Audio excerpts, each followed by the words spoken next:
여러분 주를 참고하실 때 귀의 소식 전하겠습니다. 우리 교회를 방문하신 모든 분들 주님의 이름으로 환영합니다. 등록 원하시는 분 말씀하시면 저희가 친절하게 도와드리겠습니다.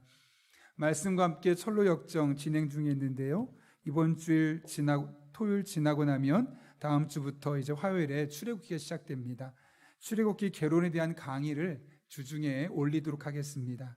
그런데 아주 잘 나온 영상과 그림까지 잘 나온 그런 영상이 있어서 그것으로 대체하려고 하는데 여러분 아주 큰 도움이 될 겁니다. 다음 주 출애굽기 전에 꼭 한번 보시기를 부탁드립니다. 아울러 사순절 동안 우리가 예수님의 죽으심과 또 구원하심을 늘 기억하는 시간 되었으면 좋겠습니다. 오늘 오후 찬양 예배는 없고 대신 원포인트 예배로서 오늘은 이 주일 예배도 교회학교와 장년부가 같은 본문으로 예배를 드리고 있습니다. 아울러 끝나고 나서 가정에 돌아가셔서 가정 예배를 드리시되 가정에서 오늘은 성찬식을 할 수 있도록 준비가 되어 있습니다. 아마 어제 문자에 무엇을 어떻게 준비될지 이야기가 됐고 오늘 성찬식은 가정 예배와 성찬식은 제가 다 준비해서 여러분 그 인도함만 따라오시면 됩니다. 아울러 성찬식을 진행하면서 약간의 달라진 게 있다면 예전에는 그러니까 청소년 이상 세례 받은 사람만 성찬식이 가능했지만 이제 총회에서 좀 바꿨습니다. 그래서 유아 세례를 받은 사람들도 성찬에 참여할 수 있도록 규정이 바뀌었습니다. 그래서 가정에 유아 세례 받았는데 아이가 아직 초등학생이거나 아직 유치부라 할지라도 부모님이 잘 지도해 주셔서 성찬식에 참여할 수 있습니다. 오늘 영상을 보면서 꼭 가정 예배와 가정 성찬식에 동참해 주시기를 부탁드립니다. 수요 기도회는 이번 주엔 담안유 선교사님 대만 분이신데 선교사님께서 오셔서 중화권 유학생 사역에 관해서 사역을 말씀해 주시고 또 그 가운데 있었던 은혜들을 함께 나누도록 하겠습니다. 부모학교 세미나가 있습니다. 어제 우리가 줌으로 유튜브로 참석해서 저도 1시간 동안 강의 들었는데 정말 많은 도움이 되었고 유익했는데요. 앞으로 2번 남았습니다.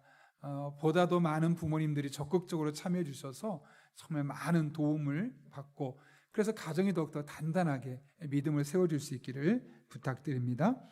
홈페이지가 바뀌었습니다.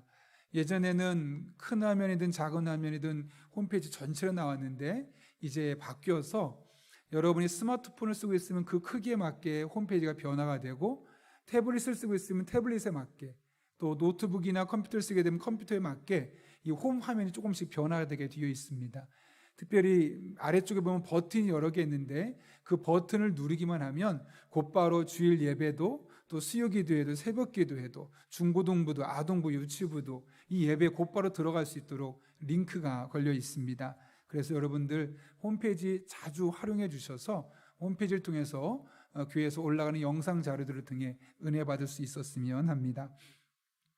용인 시차례와 교육위원회가 있고 제가 청년부 오늘 설교를 하게 됩니다. 교우 소식 전합니다.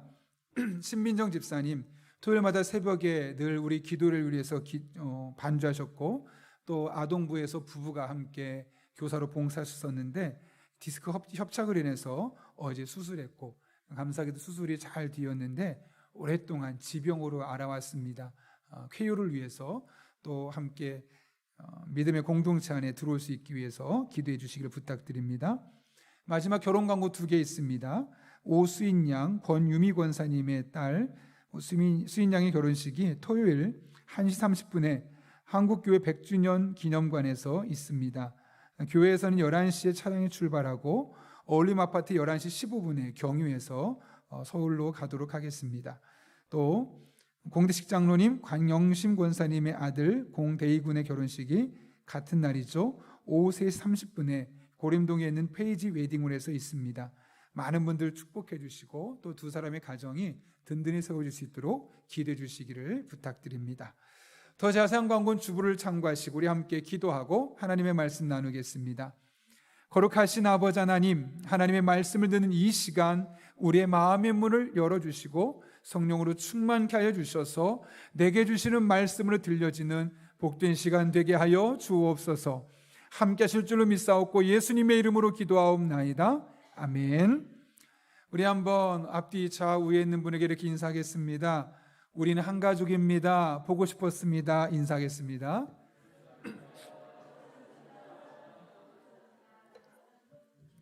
그 눈이 마주치지 않으면 인사가 아닙니다. 보고 싶었습니다. 이렇게 하면은 인사가 안 되니까 꼭 눈을 마주치고 인사하는 게 좋습니다. 제가 지금까지 참 많은 결혼식을 주례도 하고 기도도 했는데요. 그러다 보니 예비 부부들 정말 많이 만났습니다. 어제도 만났는데 어떤 사람은 주례를 위해서 만나고 어떤 사람은 제가 결혼식 기도를 위해서 만나는데 그 예비 부부를 볼 때마다 공통점이 하나 있습니다. 그것은 누가 봐도 이 사람들은 결혼을 앞두고 있는 사람이다. 그게 그냥 한눈에 보입니다. 결혼을 결심하고 날을 잡기까지 얼마나 많은 시간을 보냈을까요?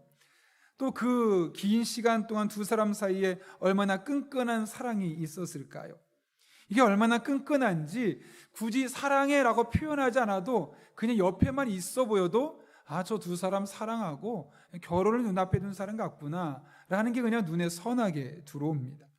요즘 말로 하면 두 사람의 눈에서 꿀이 뚝뚝 떨어집니다.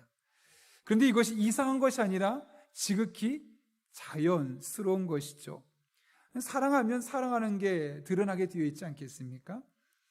예전에 제가 마트에서 아내와 함께 장을 보다가 참외를 샀던 적이 있습니다.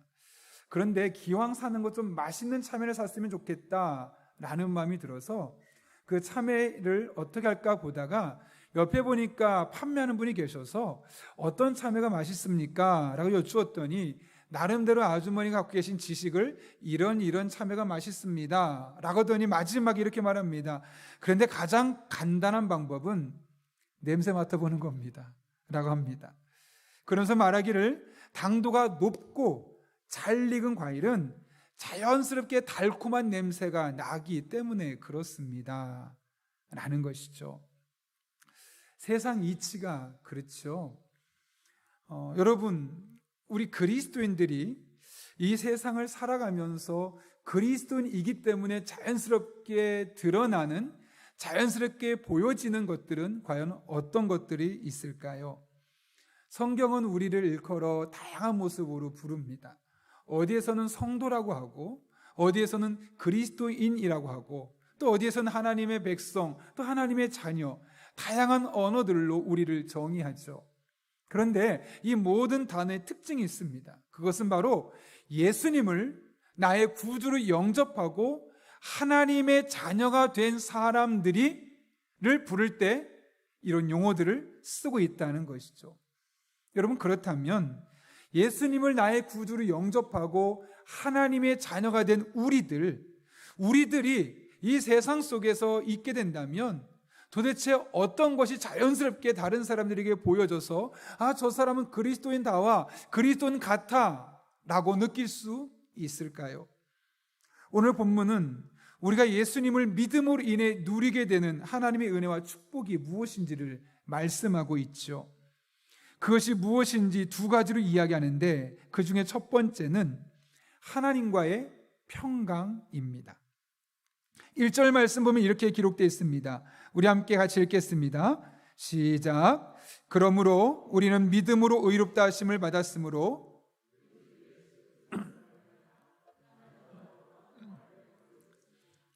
여러분, 이것이 무슨 말일까요?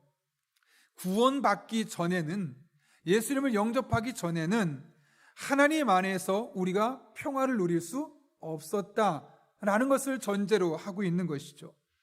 로마서 5장 10절의 말씀에 따르면 우리는 하나님과 원수였습니다. 성경은 죄는 하나님과 원수가 된다고 말하고, 또 우리가 죄를 짓게 되면 하나님과 관계에 벽이 생겨서 어떤 말을 해도 하나님이 들으시지 않는다고 말하고, 심지어 죄를 품은 채로 하나님께 나아가면 그 사람은 죽게 되어 있었습니다. 그래서 구약의 제사장들조차도 성막에 들어갈 때는 나에게 죄가 있는지 없는지를 세심하게 살펴보고 나서 조심스럽게 들어가고는 했지요. 한마디로 말하면 하나님과의 관계는 불편했습니다. 그런데 예수님께서 이 땅에 오셨습니다. 우리의 죄를 대신 지시고 십자가에 못 박혀 죽으셨습니다. 그리고 우리가 그 사실을 믿으면, 그 사실을 받아들이면 우리는 하나님과 이제 화목한 관계가 되었던 것이죠. 그런데 이것은 단순하게 불편했던 사람들이 화목해졌다 정도가 아니라 아예 부모와 자녀의 관계로 신분의 변화가 일어나게 된 겁니다. 이에 대해서 요한복음에서 요한은 우리가 하나님의 자녀가 되었다라고 말하고, 사도 바울은 로마서 8장에서 우리를 하나님을 아버지라고 부를 수 있는 사람이 되었다라고 말씀하고 있습니다. 여러분, 우리가 하나님을 아버지라고 부른다는 것이 도대체 무엇을 의미할까요? 다른 말로 하면 아빠이신 하나님께서 우리의 모든 것을 책임지신다라는 말로 바꿀 수 있을 겁니다. 여러분, 어린 시절이 생각나십니까? 여러분들이 조금 와서 엄마 아빠 손을 붙잡고 놀러 갈 때, 밥 먹으러 갈 때 어땠습니까? 오늘 엄마 아빠랑 놀러 가는데 여행 경비를 내가 어떻게 마련할까? 여러분 신경 쓰신 적이 있으십니까? 오늘 메뉴를 이거 먹어야 되는데 이 돈을 엄마가 어떻게 준비했을까? 내가 준비해야 되는데 그런 거 신경 써본 적 있으십니까?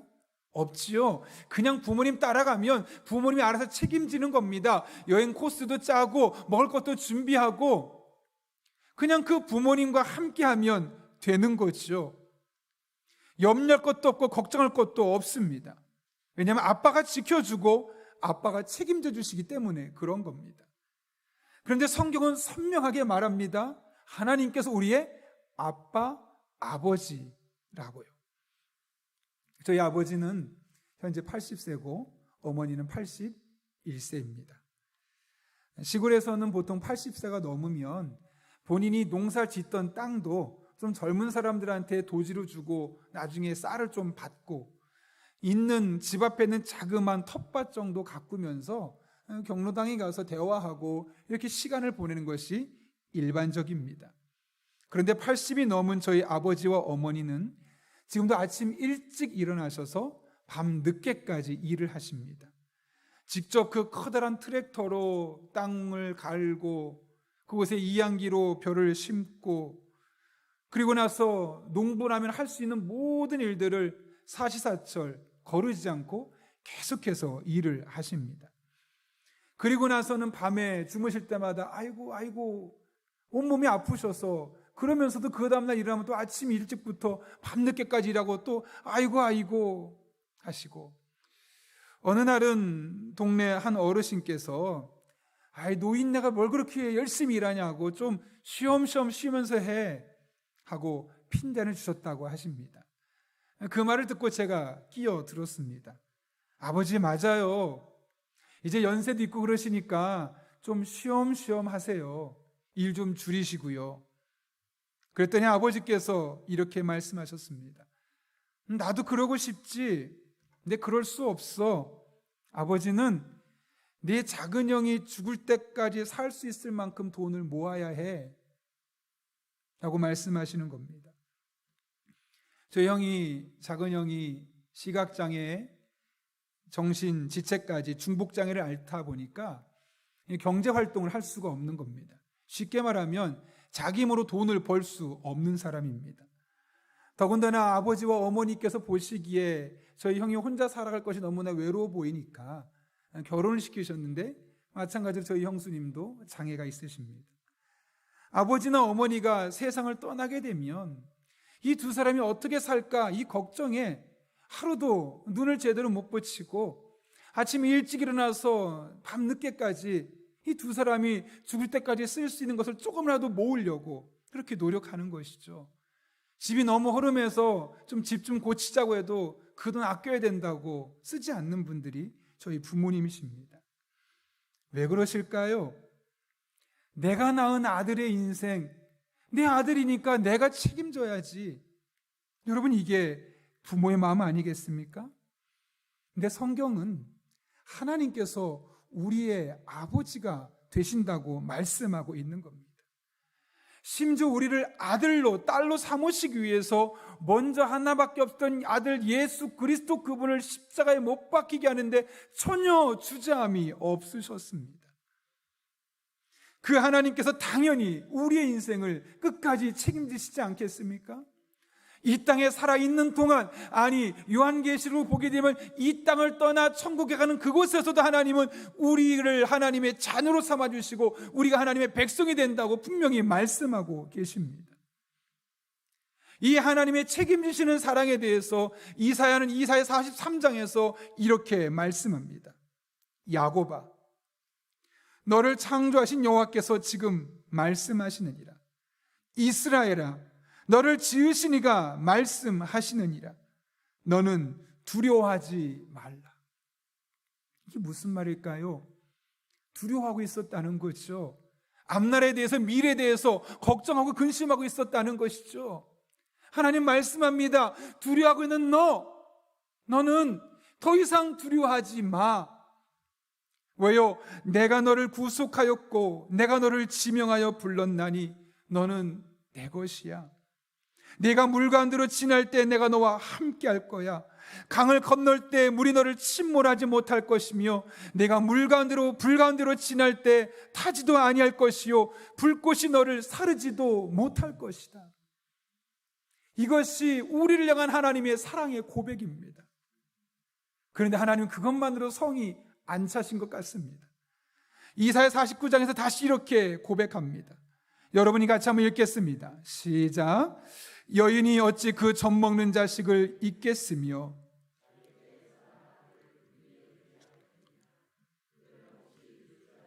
나는 너를 잊지 아니할 것이라. 내가 너를 내 손바닥에 새겼고 너의 성벽이 항상 내 앞에 있나니. 여러분, 아이를 키우는 엄마가 아이를 잊는다는 거 상상이 되십니까? 맞벌이하는 엄마들이 어떻게 아이를 신경 쓰는지 아시죠?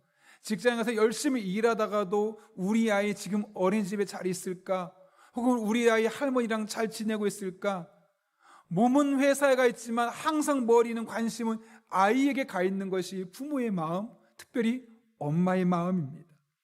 그런데 그런 엄마가 혹시나 아이에 대해서 잊어버린다 할지라도 영적인 아빠인 나 하나님은 너희를 절대로 잊지 않겠다.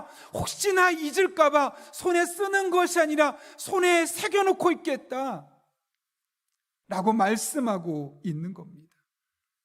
이것이 지금 우리가 구원받은 하나님의 자녀로서 받고 있는 은혜입니다.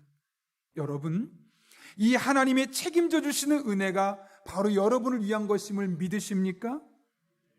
하나님께서 여러분이 어디로 가든지 지켜주시며 끝까지 책임져 줄 것을 믿으십니까? 그렇다면 여러분의 아빠 되시는 그 하나님을 의지하기 바랍니다. 그분의 도우심을 구할 수 있기를 바랍니다.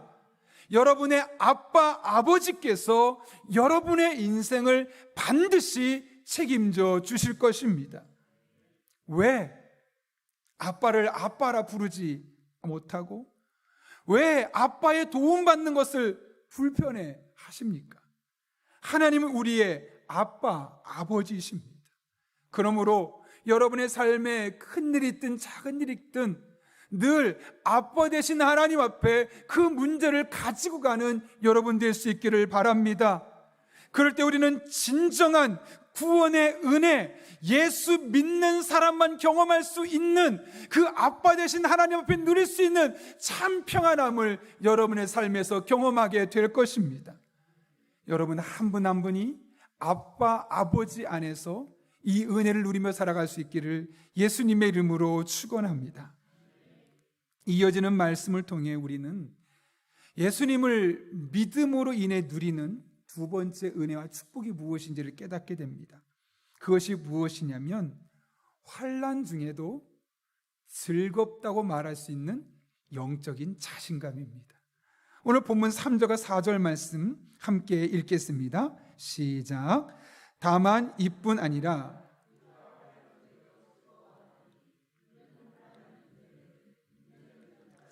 연단은 소망을 이루는 줄 알미노라. 여러분, 우리가 예수님을 영접하고 하나님의 자녀가 되었다는 건 그것이 환난이나 고통에서 면제된다는 것을 의미하지 않습니다. 아니, 오히려 예수님은 말씀하셨습니다. 너희가 세상에서 환난을 당할 것이다. 예수 믿는다고 다 부자 되는 것만은 아니라는 거죠. 예수 믿는다고 해서 경제적인 어려움에 빠질 수도 있고요. 예수 믿는다고 다 건강해지는 건 아닙니다. 예수 믿는다고 모든 일이 술술술 풀리기만 하는 것 또한 아니라는 것이죠. 오히려 예수님을 믿음에도 불구하고 말할 수 없는 다양한 어려움들이 우리에게 찾아올 수 있는 겁니다. 어떤 때는 정말 눈에 눈물을 쏙 뺄 정도로 다시는 경험하고 싶지 않은 힘든 시간을 보내기도 하지요. 그런데 그런 환난 속에서 어떻게 한다고요? 즐거워한다는 겁니다.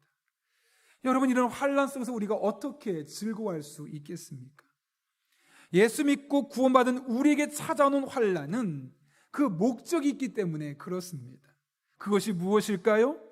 우리의 인격적인 성숙과 믿음의 성장입니다. 오늘 본문에서 환난 중에 즐거워할 수 있는 이유를 무엇 때문이라고 말씀합니까? 환난은 인내를, 인내는 연단을. 이게 무슨 말일까요? 환난을 통해서 우리가 인내를 배운다는 겁니다. 또 그 인내를 통해서 연단이 생기게 된다는 것이죠. 여기서 연단이라는 말은 헬라어로 도키메라는 단어인데요, 시험을 통과하고 난 이후에 훌륭한 인격 혹은 인품이란 뜻을 갖고 있습니다. 그러니까 연단은 단순히 시험을 받았다 정도가 아니라 그것을 통과하고 난 이후에 그 사람이 인격적으로 성품의 변화가 있음을 말씀하고 있는 겁니다. 지금 그런 이야기를 하는 것이죠. 환난을 비록 경험하게 되지만 그 환난 가운데 우리는 인내를 배우게 되고, 인내하는 과정을 통해서 우리의 신앙의 인격이, 우리의 신앙이 너무나 달라지는 모습으로 변화됨을 말씀하고 있는 겁니다. 그리고 그렇게 변화된 인격을 통해서 우리는 소망, 즉 하나님께서 우리 삶 가운데 이루실 그 일을 기대하는 믿음을 소유할 수 있게 됨을 말씀하고 있는 것이죠. 그래서 우리는 환난이 있지만, 그래서 우리는 고통이 있지만 웃을 수 있는 것이고 즐겁다고 말할 수 있는 겁니다. 이게 예수님을 믿는 사람과 예수님 믿지 않는 사람의 차이점입니다. 예수님 믿지 않는 사람은 환난이 찾아오면 원망입니다. 불평입니다. 그리고 나서 결국 자신의 삶을 저주하거나 나락으로 떨어지는 것을 보게 됩니다. 그런데 여러분, 예수님을 믿고 구원받는 사람은 똑같은 환난, 아니 훨씬 더 어려운 환난이 찾아온다 할지라도 그 상황을 의연하게 받아들이고 오히려 그 상황에서 즐겁게 웃을 수 있는 그런 영적인 자신감이 생기는 겁니다. 그리고 그런 과정을 통해서 우리는 인내를 배우게 되어 있고 우리의 신앙의 인격이 성장하게 되어 있으며 미래를 내다볼 수 있는 그 믿음이 더욱더 강하게 형성되는 것을 경험하게 되는 겁니다. 그런 의미에서 그리스도인에게 환난은 꼭 필요한 겁니다. 그리고 우리는 오히려 그 환난이 찾아올 때 그것을 즐길 수 있어야 하는 것이죠. 수준급의 나무로 된 제품들을 만들려면 칼집을 내고 계속 연마를 해야만 하는 겁니다.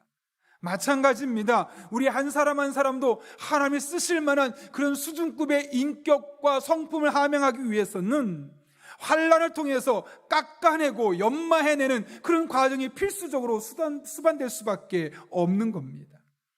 그런 맥락에서 우리가 고통이라는 것을, 환난이라는 것을 무조건 나쁜 것, 피해야만 하는 것으로 생각하는 것, 그래서 내 아이들만큼은 어렵지 않게 살게 할 거야 라는 것은 어떻게 보면 잘못된 생각일 수도 있는 겁니다. 20년 이상 학원을 운영했던 한 원장님의 글을 읽고 제가 감동했던 적이 있습니다. 그분에 의하면 학생들의 대학 입시의 성적은 보통 중학교 2학년 때 성적이 거의 그대로 유지된다고 합니다. 그런데 예외적으로 갑작스럽게 성적이 쭉 올라가는 학생들이 있는데, 그런 경우는 공통점이 보통 중학교 2학년부터 고등학교 3학년 사이에 어떤 특별한 삶의 변화를 경험했기 때문에 그렇다는 것이죠. 그렇다고 이 변화가 좋은 변화는 아닙니다. 부모님 중에 한 분이 사망을 했거나 실직을 했거나 사업이 부도가 나거나, 한마디로 말하면 집에 위기가 찾아오거나 쫄딱 망했을 정도로 환경이 악화된 자녀, 이 학생들에게서 신기하게도 평균 이상의 성적을 거두는 학생들이 많이 나오게 된다는 것이죠. 고통은 우리를 좌절시킬 수 있고 무너뜨릴 수도 있지만 또 한편으로는 한 사람을 성장시키기도 하고 변화시킬 수도 있음을 말씀하고 있는 겁니다. 상담 전문가로 유명한 데이빗 시멘즈 목사님의 이야기인데요, 그분의 책에 보게 되면 그분의 아들이 3살 때 발이 좀 삐뚤어지게 태어나는 바람에 의사 선생님이 말하기를 평생 똑바로 걸을 수 없습니다 라는 충격적인 이야기를 아이가 3살 때 듣게 된 겁니다. 그 말을 듣고 나서 아무 말도 할 수 없고 충격받아 있는 이 데이빗 시멘즈 목사님에게 의사 선생님이 그런데 한 가지 방법이 있습니다. 그것은 아침과 저녁 매번 30분씩 아이의 다리를 꽉 붙잡고 밀어서 일자로 만들어 주는 겁니다. 그렇게 하다 보면 아이가 싫다고 해서 그만둘 수밖에 없는 상황이 생기는데 그래도 끝까지 붙잡고 해야만 합니다 라고 이야기를 하는 겁니다. 실제로 해보니 너무나 힘든 일이었습니다. 아이의 다리를 꼭 붙잡고 밀 때마다 아이가 얼마나 아픈지 통곡을 합니다. 비명을 지릅니다. 아빠 싫어요, 아빠 미워요. 3살짜리 아이 그렇게 하는 모습 보면서 아빠가 어떻게 30분 동안 그 발을 붙잡고 있겠습니까? 아침에 30분, 저녁에 30분, 하루에 1시간씩 그 아이의 우는 소리, 비명 소리를 들으면서 결코 쉽지 않지만 눈 꼭 감고 이를 악물고 치료를 계속했다고 합니다. 그렇게 10년이 넘는 시간을 매일 1시간씩 아이의 울음소리와 함께 했던 것이죠. 그렇게 고통스럽게 치료 과정을 반복했습니다. 그 결과 그 아이는 나중에 다리가 정상적으로 되었고 고등학교 학생이 되어서는 학교의 테니스 선수가 될 정도로 완벽한 다리를 가질 수 있었습니다. 뿐만 아닙니다. 이제는 자신과 같이 어려움을 겪고 있는, 장애를 갖고 있는, 힘든 상황에 있는 사람들을 찾아다니며 그들을 적극적으로 섬기는 일을 하게 되었던 겁니다. 그 당시만 해도 아빠 미워요, 아빠 싫어요를 연신 외쳤던 아이가 지금은 아빠를 볼 때마다 감사하다고 그 감사의 마음을 이웃들에게, 어려운 이웃들에게 섬김의 삶을 나타내고 있는 것이죠. 여러분, 어떻게 이런 일이 가능했을까요? 이 환난의 터널을 지나면서 하나님께서 쓰실 만한 사람으로 인격의 변화와 성장을 경험했기 때문에 그런 것이죠. 그런 의미에서 아무런 고난 없이 인큐베이터 같은 환경에서 사는 것보다 조금 힘들지만 고난당하고 살아가는 것이 우리에게 훨씬 더 유익함을 깨닫게 됩니다. 이에 대해 하나님은 히브리서를 통해 이렇게 말씀하십니다. 우리말 성경 번역인데 우리 함께 같이 읽겠습니다. 시작. 모든 연단이 당시에는 즐거움이 아니라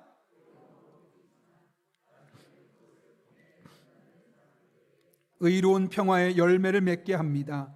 그러므로 여러분은 피곤한 팔과 연약한 무릎을 강하게 하십시오. 여러분, 모든 연단이라고 말합니다. 누가 보기에는 사소해 보고 하찮아 보이는 연단도 있을 수 있습니다. 어떤 거는 다른 사람 보기에도 감히 상상할 수 없을 만큼 너무나 커서 입이 떡 벌어질 만큼 힘든 연단이 있을 수 있습니다.